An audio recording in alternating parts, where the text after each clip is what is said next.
Sometimes it just seems like the music is random, but you know from following these videos that there's a structure going on behind the scene, and we're going to further explore the details of the P.O.V concept so that when the music's playing, you know where one is, and you can hit the things that you want to hit and emphasize, and we're going to explore the details in this version of Music for Dancers.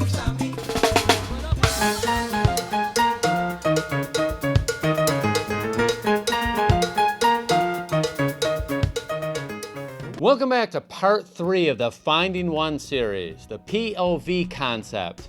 Now, of course, I assume you've gone back and watched the previous 2 videos on Finding 1 because we're going to expand on the concepts that we've laid out in the first 2 videos and grow it from there. It also helps if you've gone back and listened to the phrase videos, the phrase series, and of course, the probably 4 series wouldn't hurt you any because we're going to use those concepts. And of course, we're always building on concepts from earlier videos. So if you haven't watched them, stop right now, go back and watch those, and then you can enjoy this one as well.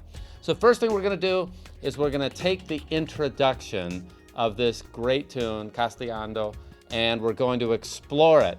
Now, one thing fascinating about the introduction is you want to explore the introduction of virtually every tune that you hear over and over again in your club. It will give you some keys. They don't just throw something together at random. It has structure. The first thing we talked about in this video series is structure of music. And when you listen through the introduction, you will quickly find that there are elements there that happen later in the song. Now, we often talk that the musical dancer reflects the music. But here's something that most dancers don't realize in the beginning. The music also reflects the music. Let me say that again. The music reflects the music. It just simply means that something that happens at the beginning of the song, the composer repeats something similar later in the song. And as you start paying attention to the sections and the way they build, you'll notice that they're repeating things over later. And very often the introduction will give you a key to what's happening at the end of the song as well. So the introduction isn't just there for us to grab a partner and go out and dance. It's time to listen and make sure we know what's happening in the music. Now, I highly recommend you're doing that off the floor so that you can focus on all the other issues when you're on the floor. Let's take a listen to this introduction, pull it apart, and discuss it in great detail. First, we have a timbale player who starts off playing, and then we switch to a bongo player. And then after the bongo player comes the conga player, and then the whole band is sitting there ready to go. Now, how'd they know to do that? Well, there's some logic going on in this, and you need to find it first. And it's great to find it off the dance floor. You want to buy a copy of this, you want to have it and play it over and over again and figure out in the intro, what was the logic? Remember rule number 1, of course, there is structure. And you want to know about that structure and you want to understand it because it pays off later in the song. Remember, music ain't random. What you learn from the introduction will pay off as you move later in the song. So we're gonna play that again, and I'm not gonna talk over it this time. This next time I play it, I will not talk over it so that you can listen to it and you'll have a chance to repeat it over and over again. And you can use that, and then we'll go through and we'll use the P.O.V concept. We'll find one, which is, by the way, very easy at this point. You know, we have the little pulse that's happening here. And once you know where that is, pulse is working. I think this is my one, right? 1. Because there was a little phrase point that went by. Even though I'm talking over it, I still can hear the phrases going by. And that's ultimately what we're going to do. We're going to be, doing this exercise where we're listening and we hear things going by. Even though we're dancing, it's easy.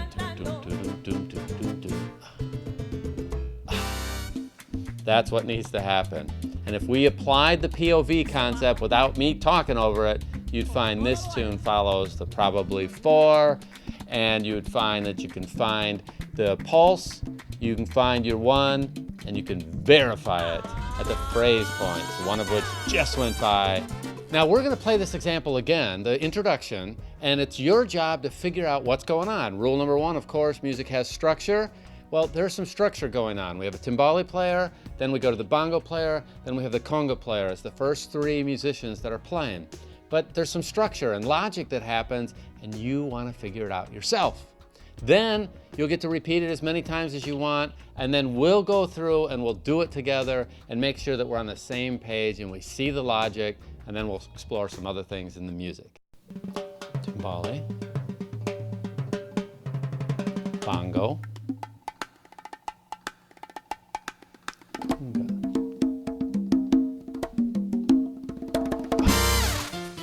So, what is going on there? There's some logic. It makes sense within itself. And your job is to repeat that over and over again until you're sure that you know exactly how that introduction works. And then when you're ready, we'll go on to the next section, we'll explain it, we'll do it together, and then we'll talk about finding one, right, two, ready, phrase point, now. And you'll be able to do that in all your dance music. So go back, listen to this, and then we'll restart back here together. Now, in case it wasn't obvious to you, each musician had the same amount of time, the same number of bars before the next musician started. And if you have enough experience listening to this type of music, you actually can find the pulse. There's an implied pulse going on, and it's happening, and most of the time when they're recording, they have on headphones, and they actually know, and somebody actually counts it off before the first musician starts.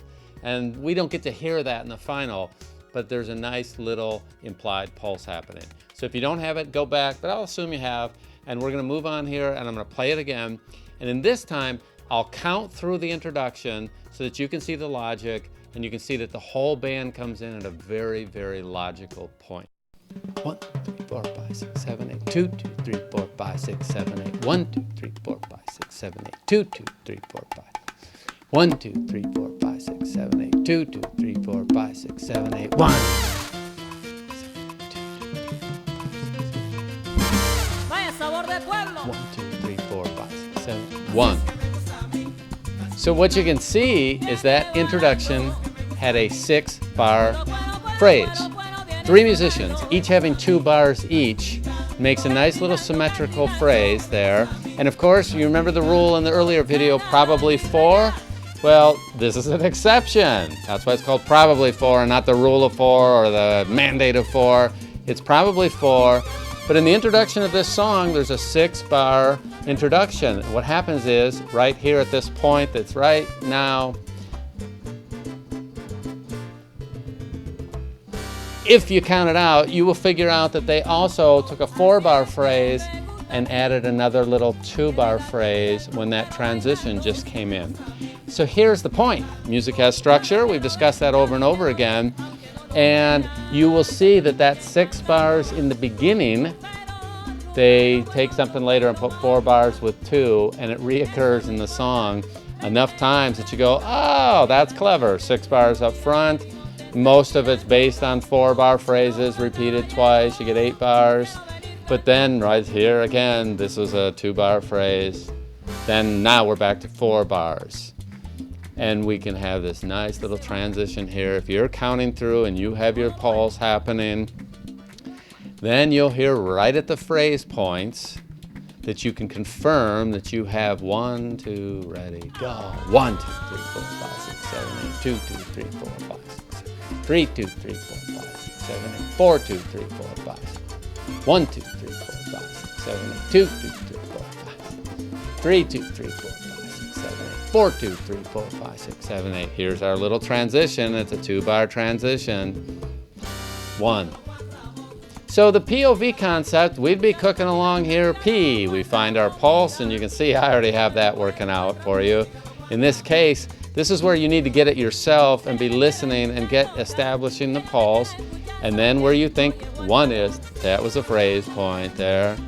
And the more you go through this song, you're going to see it's based on basically 2 constructs. The little 6 bars that they put in the introduction will come up and recur again, where they have a 4-bar phrase plus a 2-bar phrase. And those are transitions. And then everything else in the song follows the probably 4 rule. And it's amazing. It's simple, it's obvious, and when you hear it yourself, you'll start hearing it in other songs. This is a great example. You do want to go back and rewind this as many times as it takes to make sure it's clear to you.